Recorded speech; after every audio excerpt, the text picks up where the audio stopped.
got Bomani Jones back at it again. Thank you for joining us. Congratulations on season 2 and everything else you're doing. I just have to say that at the top because we love a good Black excellence.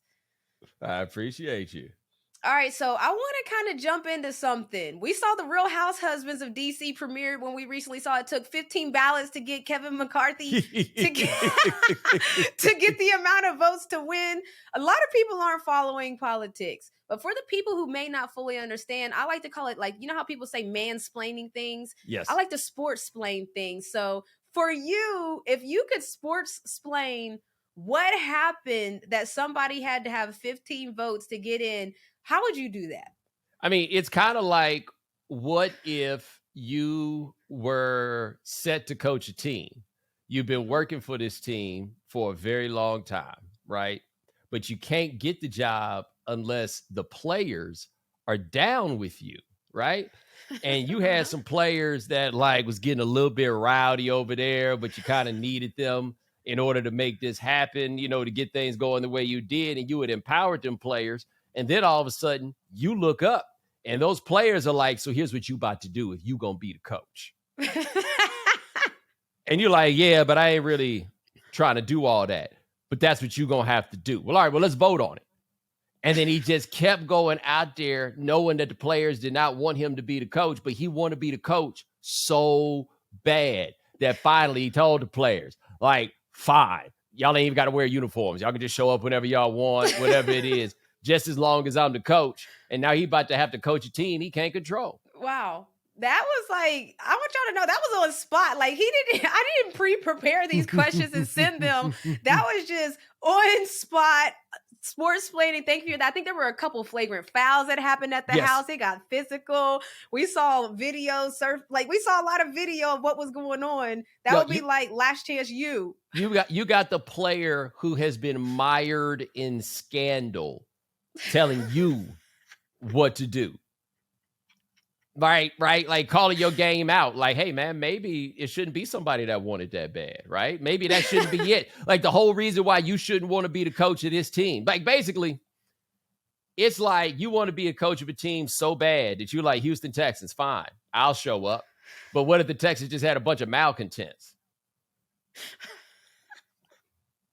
Yo, that's called sports-splaining. I love it because that's exactly what happened when it took that many votes and everything happened. So thank you for that.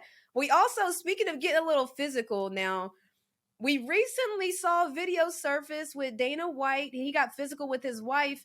And I couldn't help but think about that Sean Connery interview with Barbara Walters. I don't know if you saw it, but he kind of mentioned sometimes you can slap your wife if she goes a little too far. And I really feel like that's a sentiment that some people adopt but don't say out loud. What are your thoughts on the whole situation and how it's unfolded and been handled by the media? Well, I think there are two levels to it, right?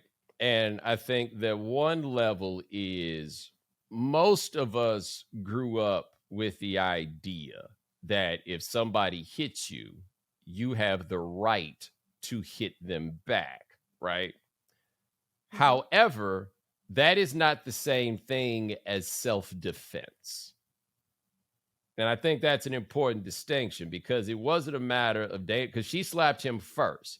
But I don't think from watching that in order to defend or protect himself that he was obligated to hit her back. There's some situations in which that happens, right? I don't know how many of them involve a woman that's smaller than you if you are a man, but sometimes that happens. But that wasn't what this was. He hit her back because he was mad that she hit him, which is an understandable emotion, but you can't do that, right? If you want me to explain to you why you can't do that, I'm not going to do it, right? You just can't do that. Sometimes you don't need an explanation. We got to treat you like a child, right? Because I said so. You can't do that.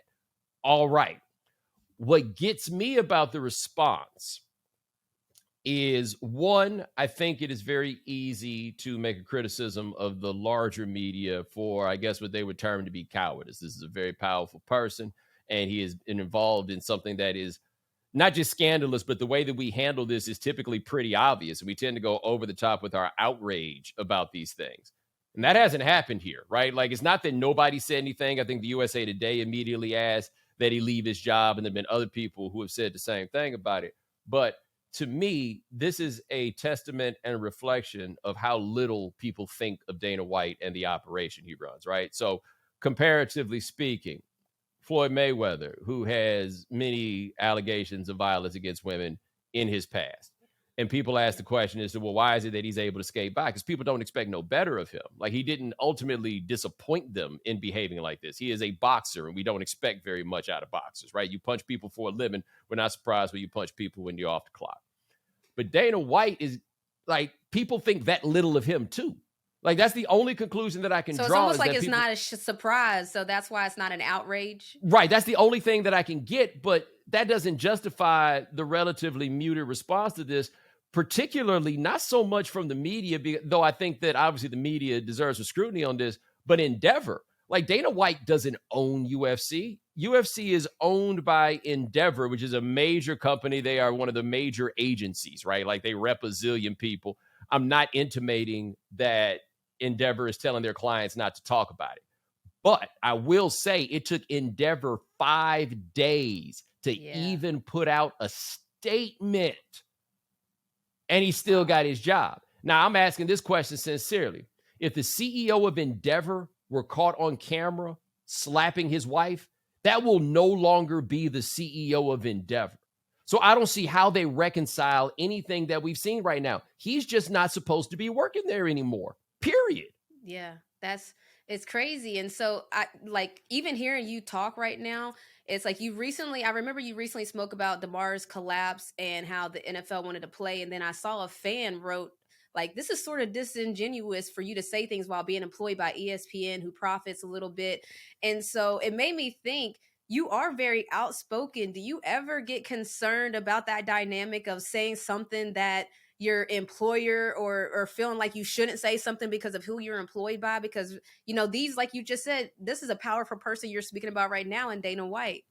No, not really. Like, I don't think I'm going to catch no hell for saying something that's legitimately fair, right? Like, I don't think I'm saying anything about this that is inflammatory. Like, what I do try to do in circumstances like that is to try to keep it to the things that cannot be argued, and then avoid saying something personal about whoever that person is, right? So that if something gets taken out and there's a chunk or whatever, you hear it and then we go from there. But like, if we being honest about this, if I were to be subject to some measure of discipline for what I just said here about Dana White, or even what I said on my own podcast about Dana White, what, $2-3 million I would ultimately make? And I don't mean by no lawsuit, right?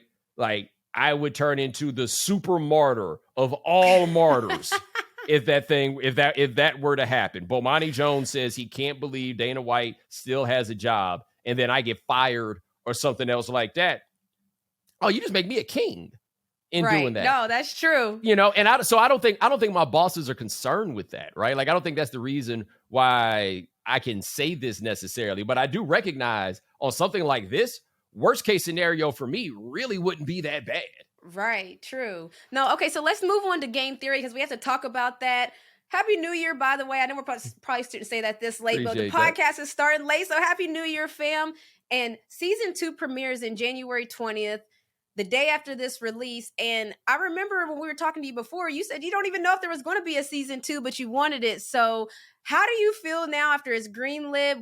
What's different? What's going to be different this year, if anything? Well, one thing that's going to be different is that what the last season didn't have was enough me. And what I mean by that is I am at my best just going. So like, when you asked me that question off the top about sports playing and that, like, and she's right, I didn't know that question was coming. I really hadn't given that any thought, and I did it right there. That's when I'm at my best. Like, when I do podcasts and stuff like that, I'm not working from notes. I don't come up with an outline before I get out there. You just go. The problem is a big television operation is not formatted in such a way where everybody can do their jobs just sitting there waiting to see what direction I'm going to go in this time, right? Like You can't do that. You got to give people some measure of a plan. But what we're figuring out in different parts is how to give those people a plan, but not have me doing something scripted necessarily. And so we're figuring out parts of the show where we can just let me go, because then once that happens, the energy is a little bit different. I don't feel like I'm reading. I'm not trying to pay attention to this teleprompter. Like there are all these million different things that go on. And so we're adding more elements that will allow for the things that people who are familiar with me, and most of whom would say like the things that I do best. We're trying to put those things in there. But we got a bigger writing staff. We got more talented people that are going to be around this. We just dropped a promo for this at the time of this recording. You know, so like we want this to be bigger. And the difference for me in terms of the feeling, like I did say last time, I don't know if there's going to be a season 2 because that ain't my decision. I don't get to make that call. And so, and I told you there was going to be a season 2, first of all. We all knew it. If you didn't know it, we all knew it. Hey, man, you know what, though? I've known a lot of things that ain't happened. You know what I mean? like that's just what it is. And I was just so happy to have gotten the opportunity and to have gotten the chance to have done it, that I didn't want to think about that other stuff. I just wanted to get in and enjoy what it was that I was doing. But now that we got that, and I got a bit of a taste and I got a better handle on what I'm doing, it goes from that first time, like, ooh, lucky me, now to, okay, well, how do we make this better? How do we get this? How do we keep this going? Like, I got a taste of what it is, and I know how to do it now a little bit. And so I would like this to be a sustaining thing. Like, I would like for when we come back in the fall, there will be more episodes of Game Theory. And so I do feel like a little more pressure in that way. And it's not pressure that anybody else is putting on me. It's my recognition that we got a chance to really elevate this now and really take it to a place, and the people who work on the show, to give them a measure of stability where they're not doing a show then waiting 6 months or waiting to see what's going to happen or whatever. Like, this could be people's full-time jobs if we do this right. And I would like to do that. And so I've worked hard to get better myself, got a performance coach to help me get better at reading off the stuff off the teleprompter and things like that. Yeah, because, I mean, we know the show needed to get better, but that means I got to get better. And so I can't be like coming in and looking at everybody else and being like, hey, you need to step this up. Hey, this is the thing you need to step up. And I ain't looking at myself trying to find the things that I can step up. And so I'm trying to be as good at this as I possibly can.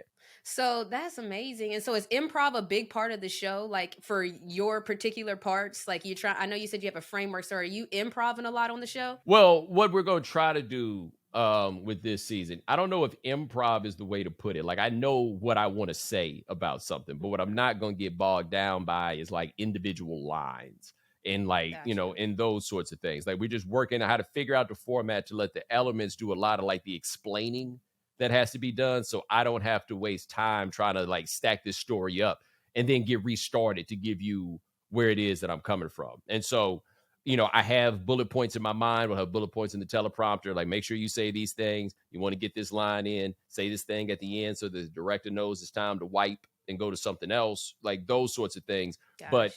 I'm going to give you hopefully more of that spontaneous energy than the rehearsed energy. I love it. Season 2, Game Theory comes out January 20th. You have a podcast, The Right Time, that releases weekly. Thank you for joining us. Listen, I'm already tuned in. Is there going to be more episodes this year, or is it going to be the same amount? And you're saying you were trying to get more in the fall? No, we got more. We're going to do 10 episodes this season. We had 6 episodes last season. We're doing 10 episodes. We got most of, like, at least 9 out of the 10 longer essays. We've got those figured out. We got a few ideas about things we want to go out in the field and get done and shoot for this. So, we got 10 episodes this time, man. I take that as a show of confidence from the bosses. It is Game Theory on HBO, in case you ain't know so. Bomani Jones, thank you for coming through. Not once, but twice, okay? Thank you. Hey, I'll come back a third time if you have me. Come on with it. Come on with it. Thank you. All right, now.